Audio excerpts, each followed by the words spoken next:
sur Clean Rider pour essayer la V-Moto Stache, une petite moto 100% électrique homologuée dans la catégorie 125 et donc accessible avec un permis auto et une formation de 7 heures. Mais tout d'abord, je vous invite à vous abonner à la chaîne YouTube de Clean Rider et de ne pas oublier de cocher les notifications. Anciennement baptisée Super Soco, la marque chinoise V-Moto présente cette nouvelle Stache, un équivalent 125 100% électrique motorisé par un bloc synchrone à aimant permanent qui offre 9 kW de puissance nominale, ce qui nous fait 16 kW de puissance en pic et donc 22 chevaux. Ce moteur est alimenté par une batterie au lithium-ion d'une capacité de 7,2 kWh.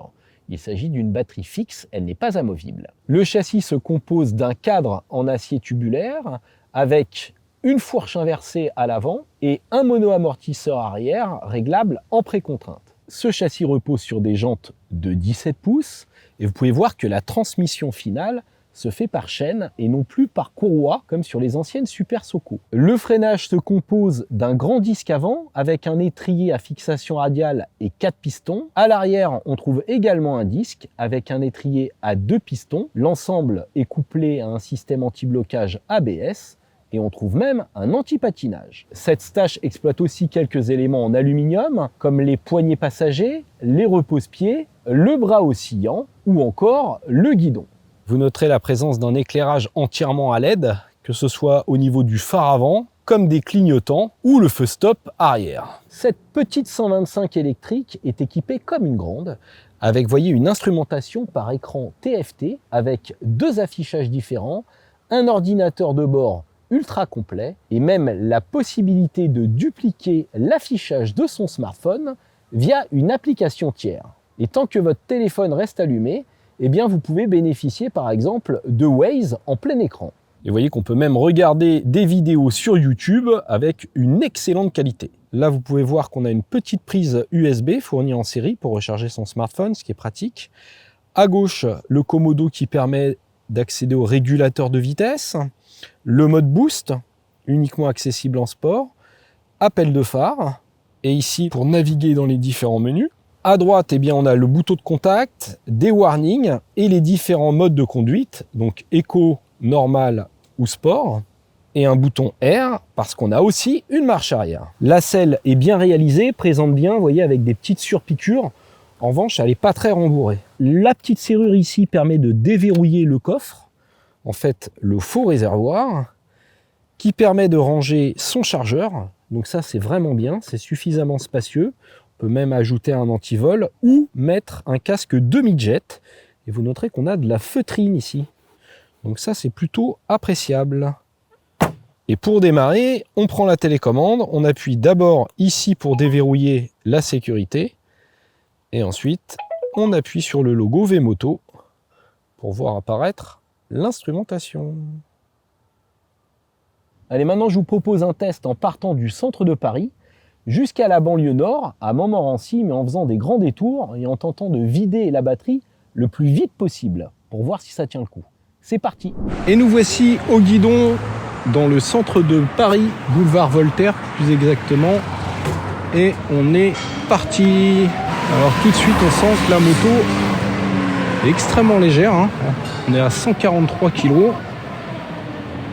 Donc c'est le poids d'une 125 thermique, je dirais, hein, classique. Ça c'est bien. Quand on est dessus comme ça, on voit que c'est vraiment étroit.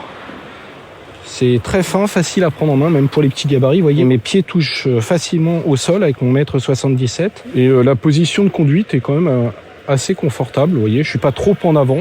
Et quand je mets mes pieds sur les cale-pieds, j'ai pas les genoux trop pliés. Donc vraiment une position de conduite typé confort, hein, pas du tout typé roadster. On va voir si je peux doubler facilement. Ouais. Même en éco, vous voyez, il y a quand même assez de niaque pour doubler une voiture comme ça en ville. Ouais, non, ça reste quand même très très discret pour une transmission par chaîne. Je m'attendais à avoir plus de bruit. Ouais, on entend un petit sifflement, mais je dirais que c'est pas méchant. Vous voyez le freinage régénératif, là je le laisse aller. Ça ressemble quand même à un frein moteur classique sur une moto thermique. Hein. Le freinage se fait au niveau des deux leviers. C'est reparti, 1, 2, 3.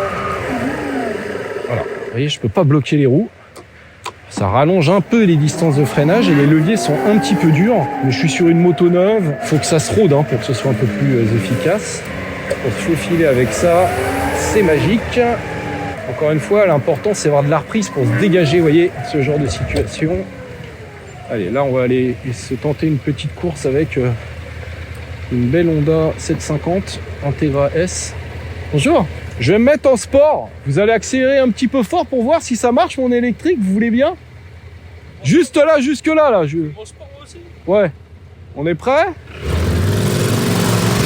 Allez, l'Integra, il m'a boosté, j'ai boosté, mais hop. Vous voyez, j'étais pas ridicule et on a largué les autres. Merci! Ouais, je suis plus à l'aise que la moto qui est devant, là, c'est une Tracer 700. Parce qu'il a un guidon un peu plus large que le mien. Et moi, vous voyez, mes rétros, ils dépassent pas de mon guidon. Et étroit, donc c'est comme un vélo. Alors, c'était déjà le cas des Super Soco, hein. Elles étaient hyper maniables. Elles l'ont toujours été, sauf que là, en plus, par rapport aux anciennes Super Soco, on sent qu'on a beaucoup plus de puissance. Et on sent aussi que le véhicule paraît un peu plus stable. On va voir ça sur voie rapide. Donc là, vous voyez, c'est très étroit. J'ai l'auto-école 4 jars et le T-Roc, donc 2 SUV. Et regardez, au niveau des rétros, je passe large. Hein. J'ai de la marge. Ça, c'est super. Ouais, on est parti sur le périph'. Ouais, pas mal. Pour une petite moto, ça klaxonne plutôt bien. Allez, là, on est dans un tunnel. Je vais tester l'éclairage. Ouais, c'est pas mal, hein, en éclairage pour cette catégorie, encore une fois.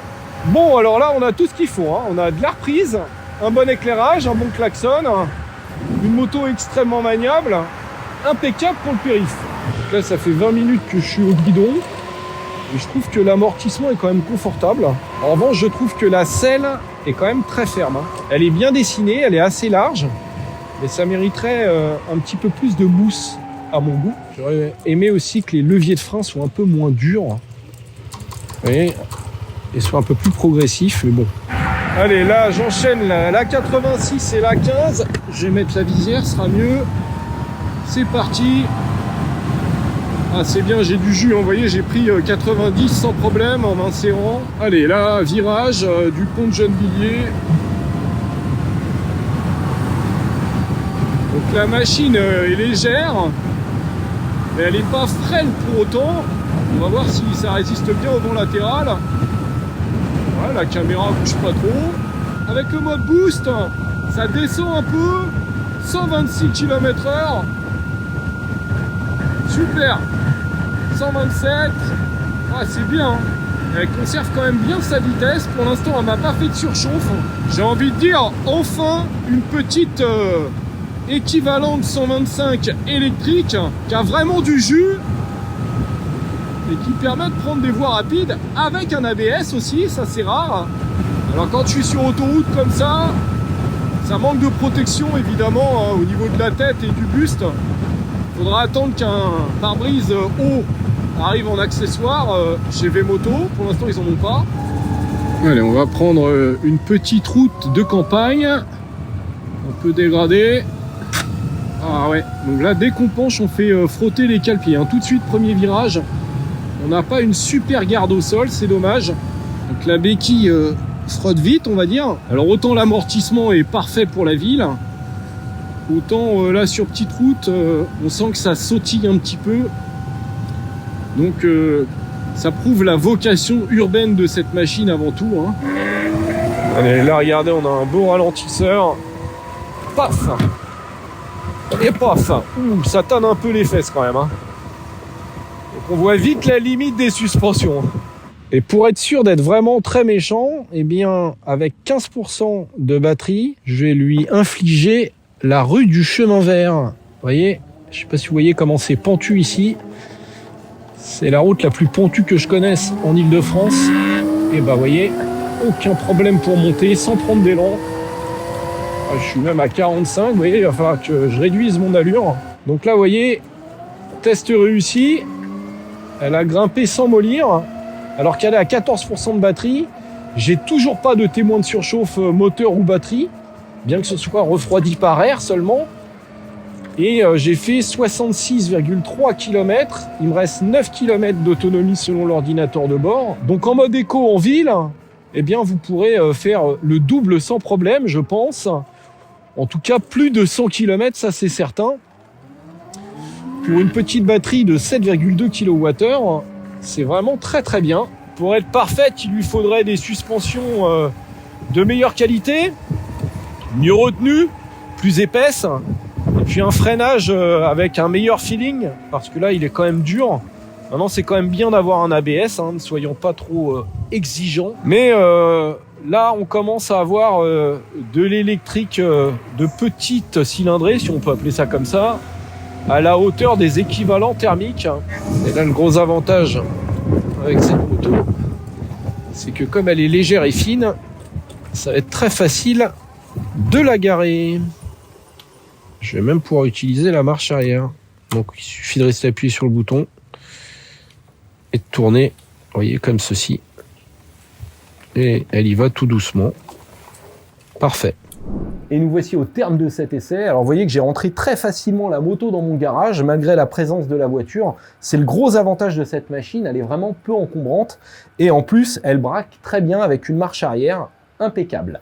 Pour la brancher et se recharger, c'est uniquement en courant alternatif, avec une prise standard et un chargeur externe qui fait pas trop de bruit, vous voyez la ventilation reste très discrète. Et ensuite on vient se connecter ici sur le cadre. L'avantage c'est qu'on peut ranger le chargeur externe dans le coffre, donc ça aussi c'est très pratique. Faudra compter 4h20 pour faire un plein puisque ça charge à 1,7 kW de puissance. Côté tarif, eh bien c'est une excellente surprise puisqu'on est à 7 490 €. Si on enlève le bonus écologique de 900 €, on se retrouve à 6 600 €. Et là, on est quasiment au prix d'une 125 thermique avec ABS. On va être à 1 000 € d'écart. Donc c'est pas si cher puisqu'encore une fois, on n'a pas d'entretien et surtout, on ne met plus de carburant. Donc ça, c'est un gros avantage financier pour faire ces trajets tous les jours. Donc on peut dire que cette V-Moto Stache est vraiment actuellement le meilleur rapport prix-prestation en 2 roues électriques du marché. Elle s'accompagne d'une garantie 2 ans, ce qui nécessitera 2 révisions à environ 150 €. J'espère que cette vidéo vous a plu. Je vous invite à vous abonner à la chaîne de Clean Rider et je vous dis à très bientôt. Abonnez-vous!